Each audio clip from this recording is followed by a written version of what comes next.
happen in life and be able to biblically apply it as something that God trying to teach them. The simplicity of understanding God's will in the individual's life. I just went through that colonoscopy, and the severe preparation for something so simple. And God can send a person spiritually through a severe process just to make a simple move in their life. And it's nothing but the love of God that can cause a person to endure such hard preparation for something so simple. Now, the actual procedure, you don't even know it happened. When you wake up, you say, "Hey, y'all, when y'all gonna start?" I say, "We finished." Say, "We through." What you talking about? But drinking all them fluids and not letting you eat, you fasting and everything, So I walked into the place, the lady said, "What's wrong with you?" I said, "I'm hungry, I'm thirsty, and I'm cold. That's what's wrong with you." She said, "Good." Well, he said, "You ready?" That's what I wanted to hear. When God sends you through something intense and He's trying to make you got to have a desire for God. This is not in our human nature. A person can let their ways creep back in, and God trying to make you something, and you allow their ways to creep back in, interfere in something. All I had to do was not follow the procedure, because they make sure you done did everything, because you can die. They're going to make sure that you didn't take no shortcuts, and they're going to check everything. When that woman asked me that simple question, she was not being sarcastic.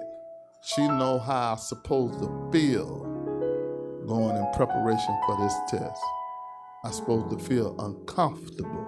I'm supposed to feel miserable. I'm supposed to be hungry. I'm supposed to be thirsty. And when I made that statement, she said, "Good. Oh, well, you ready?" I said, "Well, why y'all got it so cold in here?" It wasn't the fact, it's just I ain't ate no food. So it was extra cold. I said, "Bring me 2 blankets." I had on 2 pairs of socks, 2 blankets, everything. I was freezing. But it was something so simple. Luke 19:2. Read. "And behold, there was a man named Zacchaeus, which was the chief among the publicans, and he was rich. And he sought to see Jesus, who he was, and could not for the press, because he was a little stature. And he ran before and climbed up the sycamore tree to see him, for he was to pass that way. And he made haste and came down." And when Jesus came, we at verse 5, read. "And when Jesus came to the place, he looked up and saw him, and said unto him, Zacchaeus, make haste, and come down, for today I must abide at thy house. And he made haste, and came down, and received him joyfully. And when they saw it, they all murmured, saying that he was gone to be guest with a man that is a sinner.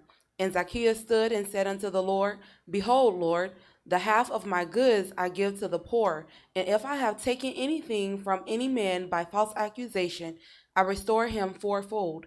And Jesus said unto him, This day is salvation come to this house, for so much as he also is a son of Abraham. For the Son of Man is come to seek and to save that which was lost." So now Jesus is breaking every rule of the religious structure. One, he going to a sinner. And he finna go in fellowship with a sinner.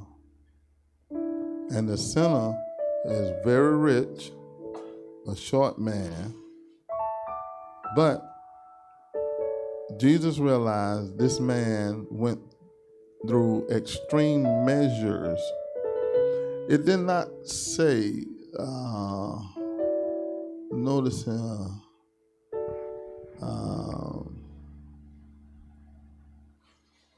the third verse, and he sought to see Jesus, who he was, and could not for the press because he was little of stature. It didn't say he wanted to ask him for something. It did not say that he was sick and needed healing, or a family member, or somebody died and he needed. All he wanted to do was just see him. He just wanted to see Jesus. He done heard about this man and his miracle working power. He was a wealthy man, and so therefore his money couldn't reach Jesus. All he wanted to do was just see him. So this little short man climbed a tree so he can see him. Now, God walking down the street in the flesh looked up, and I realized that's probably a norm for Jesus. Whenever something happened, he probably always looking up. You know, he looking towards heaven and so forth. This man in this tree, this sinner that's in this tree, who ain't really calling to ask for nothing. He just wanted to see him. It's not in our human nature. There's some things that our human nature have to cross barriers that I ain't gonna do just like everybody else. So Jesus realized this sinner that went through extreme measures just to see him, not to ask him for nothing. So Jesus tell him, come down for now. Hurry up, come down.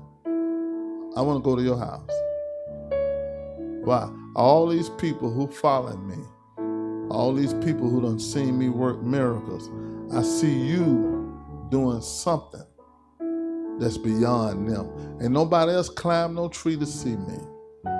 And on top of that, already read your heart and see your heart. You ain't really even asking me for nothing. You just want to see this man named Jesus. I just want to see him.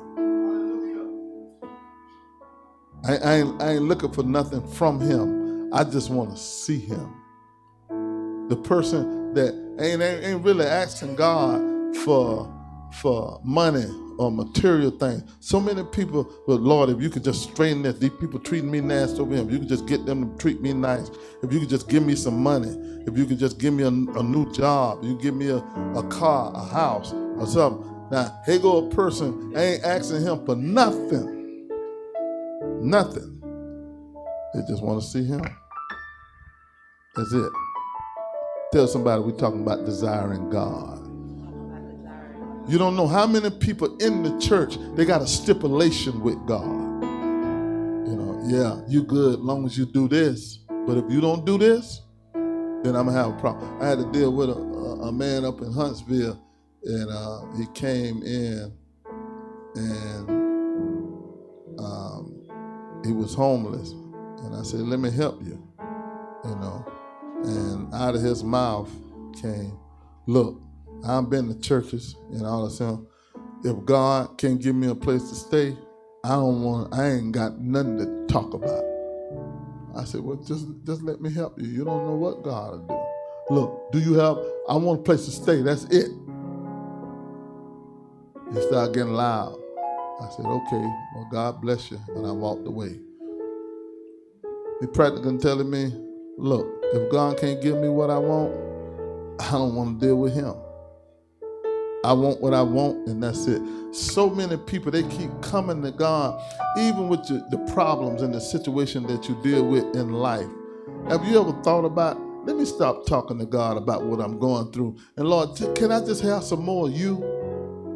Some more of God can bring you through what you're going through. Instead, well, Lord, if you take this in, or you give me this in, I'll feel better. If I can just get me a husband, I can get me a wife, I'll be more happy, and so forth. God gonna show you, I don't care what you get, you still gonna need him. So many people just have all these stipulations. We're going to be all right. Once he blessed me with my education, once he blessed me with this, once he blessed me with that. And the whole time they're seeking God. Have you ever just wanted, desire just to see him, just to be with him? Thank you, Jesus. I just want you. Or have you creeped in with your seeking God? Psalm 73:25. Read. Whom have I in heaven but thee? And there is none upon earth that I desire beside thee. Listen now, who else do I have? Ain't nothing on this earth. What I desire is you. That's what I desire. I don't want to be around here talking about what kind of ride I got, what kind of house I got, and talking about I'm blessed. It's this relationship. That's why you see people that pastor saints, they come to church, as long as they sit there and build their kingdom. Prayer is just fine-tuning you. Prayer is prepping you for a relationship with God. You're supposed to need prayer irregardless who's around. You're supposed to even have your private prayer. Why? Because God, he going to always let you see yourself. Anybody here see themselves? Look, I ain't around him. And that's why, people act different when I'm not around. You find out it's good that the pastor leave so you can see the nature of some people. As long as the pastor around, then people act a certain way. When he's not around, you start seeing their nature. When you're dealing with evangelism, it's good that the pastor go away a little while because it gives some people some freedom to act the way they really feel. If you ain't laying hands while I'm here, what you doing laying hands when I'm gone? Now, nobody got to say nothing. If you ain't prophesying when I'm here, why you prophesying when I'm gone? You see the nature of people. You see the nature. If you ain't loud while I'm here, why you loud when I'm gone? You see the nature. I want to be real. I don't want to be something that my heart created. Your heart could be interfering and creating another you, and it ain't God made. You know something so hard was me humbling myself, clothed in humility, just to get simple results from God, to get something so simple, which is a relationship with God. He watch everything. I told y'all, he bothered with me about everything I do. They could holler at me, but I couldn't holler at them. They could talk about me, but I couldn't talk about them. My what was examined. My what you say was examined. Everything I did was examined, but it looked like, and I go around, I said, Lord, why you don't bother with them? He said, I do bother with them. They ignore me. Everything was examined. Because why? Maybe the missing component in your life is just flat out desiring him. I had to go through all that preparation just for them to check me out. And the checking out part wasn't nothing. It was the preparation. I got to go through all this humility and humbleness. And him dealing with me about every little thing for me to have a simple relationship with him. Just a simple relationship where he talked to me and I can talk to him. It ain't none of this. I talk to him and I ain't hearing nothing. I'm just down here speaking in tongues. I'm just talking. It's like I got a one-way radio. Just to hear him talk back to me. Humble myself in the church, humble myself in the house. Just because you the head of the house, you need to shut your mouth sometime. You need to humble yourself. You don't care nothing about your ministry. How you going to argue with somebody and get up and preach to them? How you going to sit there? Look, I'm careful. If you're married, you ain't supposed to touch your wife for 3 days before you speak. Your mom said you got a lust demon for your wife. Figure that out. so forth. How you going to do certain things? Live a sacrificial life. Do you, look at the psalmist. The psalmist 27:4, read. One thing have I desire of the Lord, that will I seek after, that I may dwell in the house of the Lord all the days of my life, to behold the beauty of the Lord, and to inquire in his temple. A man who done walked with God and failed. A man who walked with God and didn't pass the test. The thing do to you thinking about leaving. And here it is. The thing made the problem that David saw in his flesh changed his desires. It made him, but Lord, I don't want to be without you. He king, he wealthy. He can marry any woman that's free. And here it is, he wants something that he can't have. The lust in his flesh. And then when he fell, this feeling that I have of doing me. He said, I can't live like this. He said, I got one desire, to be in the house of the Lord. What that is? Not just to be able to come into no building, to behold the beauty of the Lord and to inquire in his temple. That's a relationship.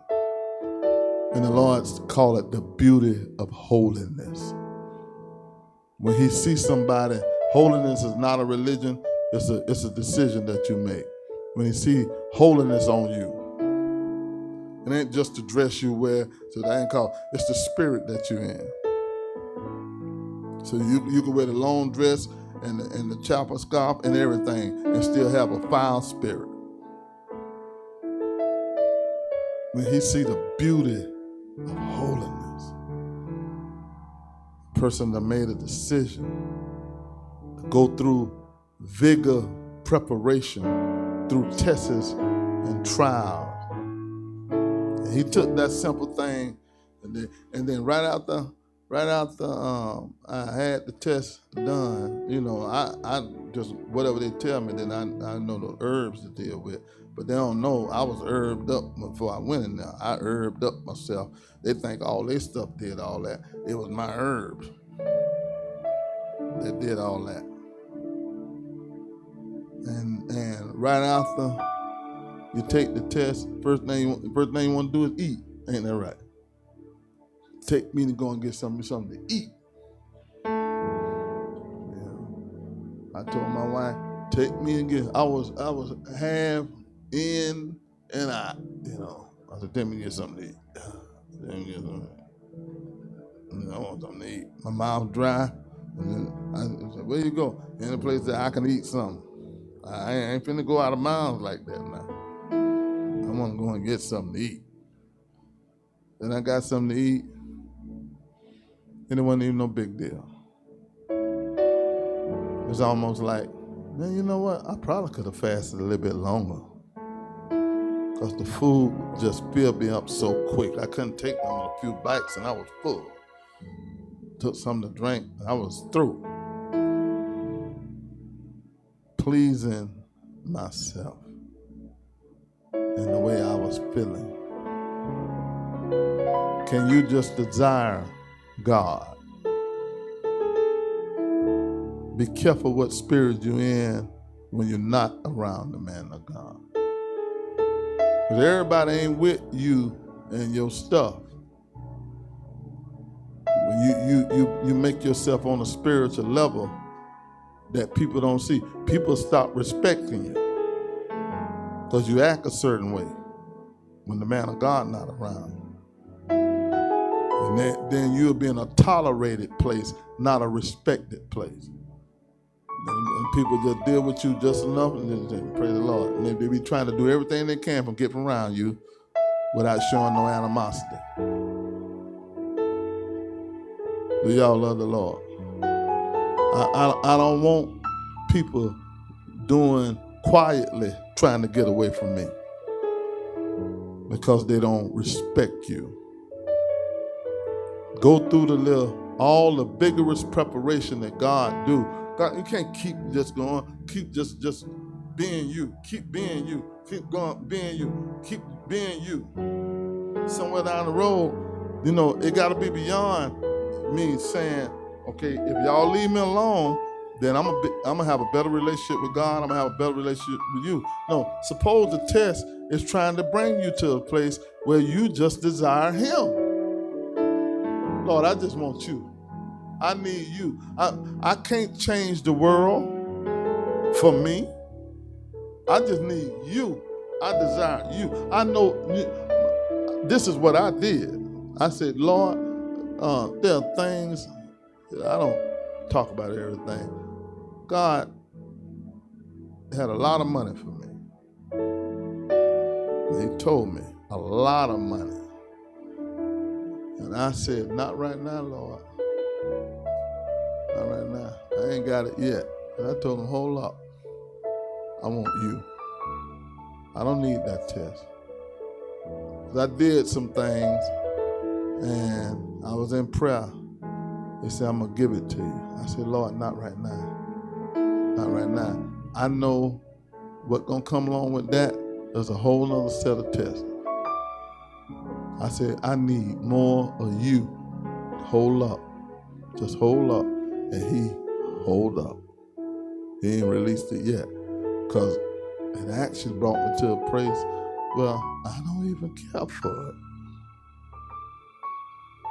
Because I don't want people around me just because they know you wealthy.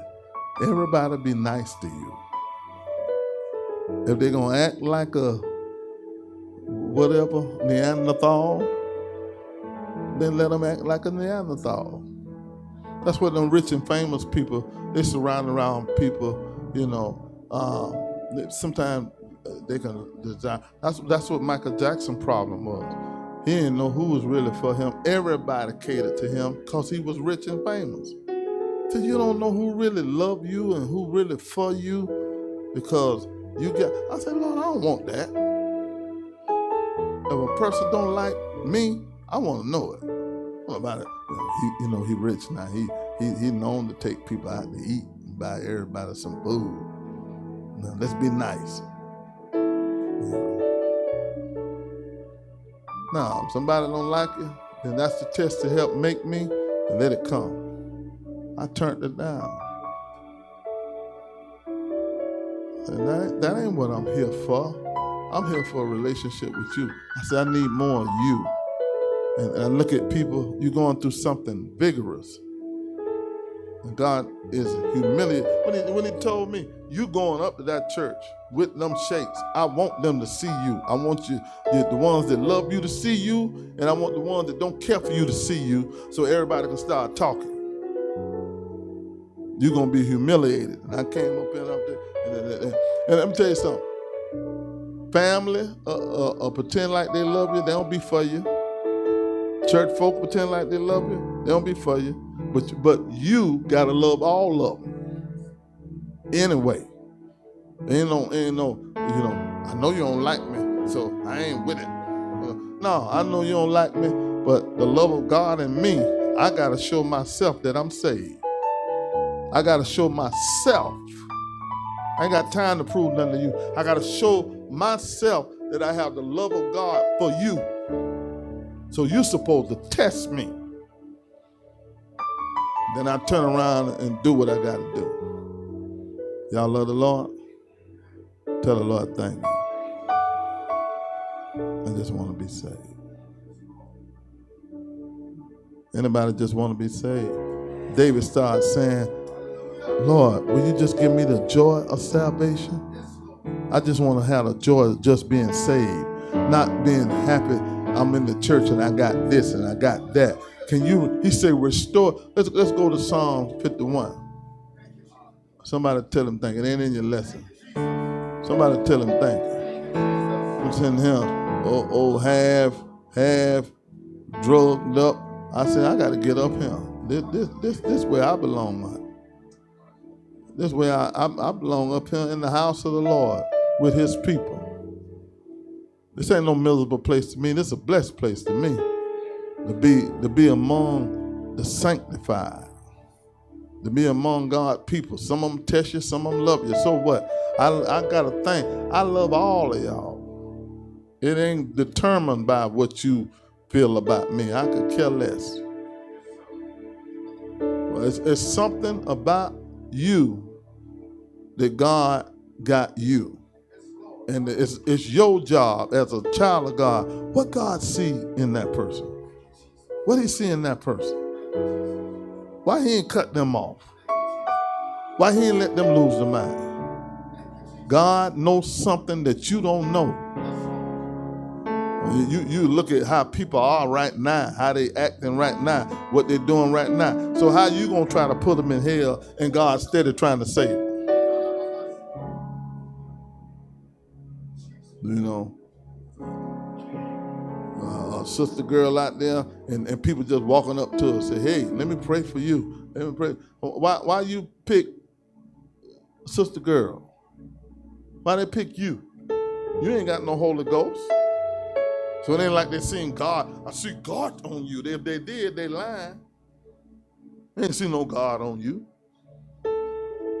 God telling them something. Something about, she go, somebody want to pray for her.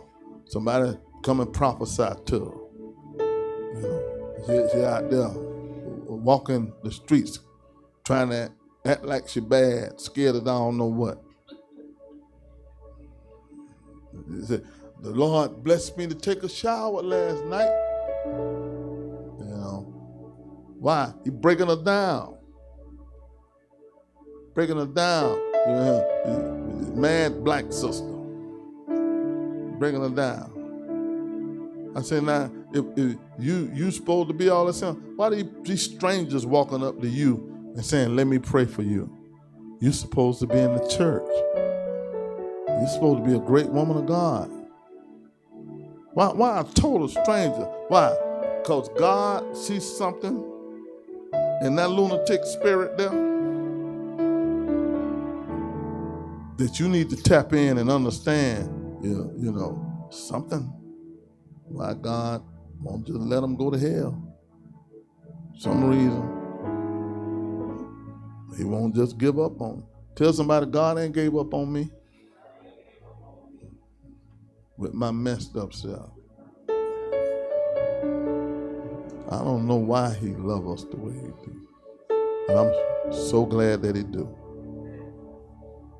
I don't know why Jesus sacrificed so much for so little people like us. How in the world he died for people that turn on him, that'll walk away from him, or blame him for what the devil do. Oh, I'm gonna leave the church. I'm fighting to stay in the church. Well, what did God do? Whatever you're going through, what did he do to make you want to leave him? Why you want to leave him? It's your flesh and the devil fighting you, but now you finna get pissed off and leave God for your flesh and the devil, and you actually go to the one that's fighting you, to the devil and your flesh, and you leave God. What did he do? How in the world he sacrificed, and he knew the minds. He said, I saw a man and his mind was evil. His very imagination was evil. And yet he turned around and still died. He must be sure enough in love with you. Man. It's like loving a dog that bites you. Loving a dog. You own the dog. You feed the dog. You protect the dog, and then he turn around and bite you. Lord, I thank you. Read that first verse. What it say? Psalm 51:1. Have mercy upon me, O God. What the caption before that? To the chief musician. To the chief musician. A song of David. When Nathan the prophet came unto him after he had gone into Bathsheba. After David done gone in, had sex with another man's wife, the prophet came along and got him straight. And this what getting him straight produced. Why your problem ain't producing it? 'Cause my flesh, my mind, I'm thinking about leaving. I'm thinking about giving up. Look what his flesh and his mistake did for him. Listen to the conversation. Read. Have mercy upon me, O God, according to thy loving kindness, according unto the multitude of thy tender mercies. Blot out my transgressions. All of this is just desiring him. The problem's supposed to make, Lord, I need you. My mind messed up. My flesh messed up. I'm messed up. I need you. Read. Wash me thoroughly from my iniquity and cleanse me from my sin. For I acknowledge my transgressions, and my sin is ever before me. He said, our transgression is your sin, your state. Transgression is you done left God for what you want. We call it backsliding. The true word is transgression. They in transgression. They ain't backslide. Backslide is when you leave one faith to go to another faith, leaving apostolic and going into another religion, faith. That's backslide. Going into sin is transgression. Read. Against thee only have I sinned. Sometimes people get saved and they're so busy trying to prove to their family and friends that they ain't what they used to. Because we was at the table the other day up there in Huntsville when Dwayne got baptized in Jackson. You know, the one that Pastor Richard brought. And we were sitting at the table and he started looking sad. And I said, what's wrong, Dwayne? He said, my family. I said, what? He had his phone in his hand, down like the sun. He said, my family. His brother was calling. And he answered the phone and said, hello? And you can hear the person talking loud. Where you at? What you doing? You know, he said, I'm with the church. I'm with Bishop. Now, we out eating. Where we was at? We was at Applebee's. We was at Applebee's. We out eating. He done got it. You know, he came in looking like Wolfman Jack. And they got him a haircut and so forth. And most of y'all don't know Wolfman Jack, so you don't know what I'm talking about. And so we sitting down there. You can hear him talk. Then you lying. You're lying. So he said, talk to Bishop. So I talked to him on the phone. He said, okay, give him the phone back. And they still didn't believe him. So he was just looking sad. Then he finished talking to his brother's phone rang again. I seen the sad look on his face. I said, what's wrong? He said, my family. And this time it was his mama. And she was saying, you're lying. I said, put it on video call. Let us see you. I'm thinking she gonna see him with a haircut, see him at the restaurant eating good. Then the clothes different. Y'all seen the picture that Hassan and him and all them took the other day? You know, it looked totally different. And so he put it on video call, let his mama see him. He said, you with the church? You with who? He said, Bishop McLeod. And then he took the phone and showed all of us, and she got mad and said, did you tell him what you did to me? Now, you know we teach confession, so a person come in and confess they sin. She said, you going to hell. And that thing cut me. It cut me to hear this man. He started crying right. You know, a grown man go to crying in front of another set of men. You better be somebody that's spiritual, but they'll test something up. He started crying right there, and I felt that thing on me. And then I told him at the table, every one of us should be able to relate to this. Grown man crying. He's sitting there telling his family, I'm changing my life. Because they thought he should have been done failed, Lord, and he need them. And then on top of that, they couldn't blame us because he ain't got no check. He ain't got no money. So they can say, well, they helping you because of that check. He ain't got no check. He ain't got no money. We just have So they just told him, you're going to hell. You ain't going to get it right until you come back to me. That's what the mama said. You come back to me. That's when you get it straight. You know, I said, turn that off. I don't want to hear it no more. Not the live stream. I'm telling Dwayne, turn it off. I can't hear this no more. It cut me to hear a young man trying so hard that he can't do nothing right for them people. Y'all love the Lord? Tell the Lord, thank you, Jesus. Sometimes there are unreasonable people in your life that you spend all your time keep trying to prove to them, keep trying to prove to them. Man, you need to leave it alone and just seek God. Lord, I just want to please you. You wasting all your time trying to get this person straight or trying to prove to these people that you ain't really this way. It's some people, I don't care what you do, you ain't going to never be right to them. That boy mama didn't care nothing about him with the church, with the bishop. She see he look different. He ain't homeless. He ain't hungry. He ain't struggling. And they got angry. And I told him, I said, you better not let no spirit come and tell you that you gotta get yourself straight and then go back and prove to them that you ain't what you used to be.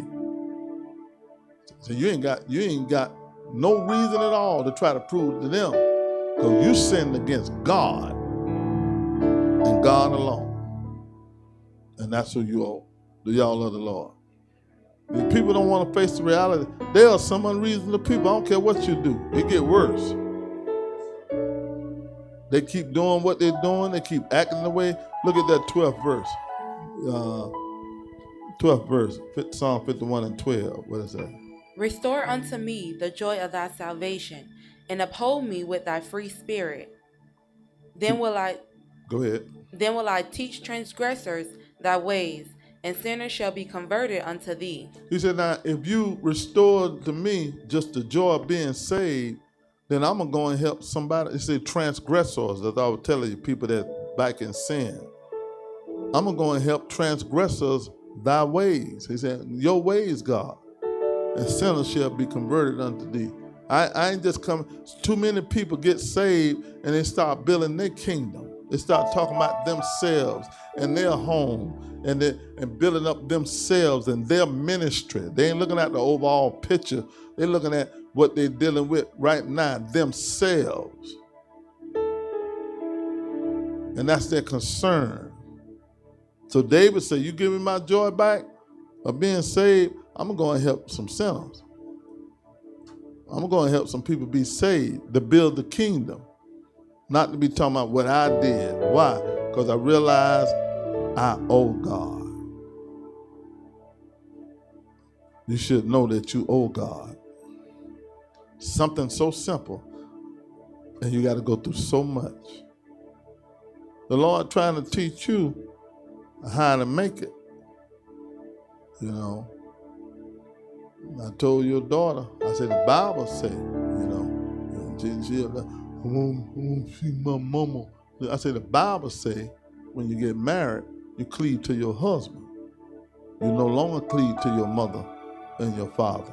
So what it is, you out the will of God. If you do, go and do what you want to do. You get pissed off all you want. I'm going to see my mama. You know, that's against the word of God. And now it ain't your husband, it ain't the pastor, it ain't nobody. Or are you doing something against the word of God? Then you're going to turn around and blame people with whatever go down. Because I ain't challenging you. I'm just telling you what God said. Y'all love the Lord? You know? Because you can help me. You got a phone yet? Why I ain't got the number? You got a cell phone? Talking to you. You carry it around with you leave it home. What she say?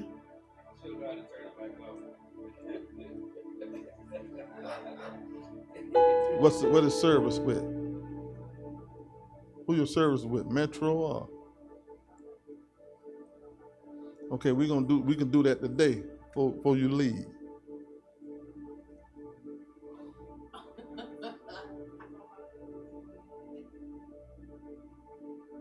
Okay. I mean, just to have it, it ain't on, so. Man, you can't stay in the caveman days. You must be Jane. This cave, I'm a cave woman. You know, somebody want to call you, or you want to call somebody. You're gonna wait till you get home.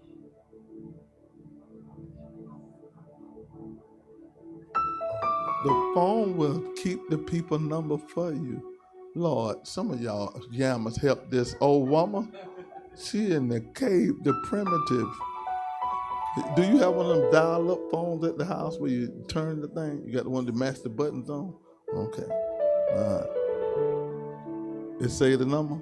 Okay, a cell phone do that too. They have a picture in there for you too. Just in case you forget the name, you can just go, let me find the picture. I don't know their name, but I know how they look. You know, they have all that. You're going to have that phone on tomorrow. And you're gonna carry it everywhere you go. It ain't even charged. Lord have mercy. All right. Okay. All right. Y'all love the Lord? Tell the Lord thank you. I came down here because I know God has given me something. And I see the church growing. And I'm sitting down. That was Elijah's message, last Saturday? He's sitting down. God's sitting down. Can anybody sit down and not just be in your emotional? That boy preached that thing. He preached out his soul. I said, Lord, you preaching what I'm doing. He said, God sat down and did this. Sat down and did this. You know. So many people standing up and they shouting and dancing and they ain't getting nothing done. They just dancing and shouting. Worrying about what these people over here gonna say. People, let me tell y'all something. If you do the will of God, people gonna talk about you. Let me tell you something else. If you don't do the will of God, they're still gonna talk about you. So you need to make up your mind. I want to be in the will of God. Y'all love the Lord?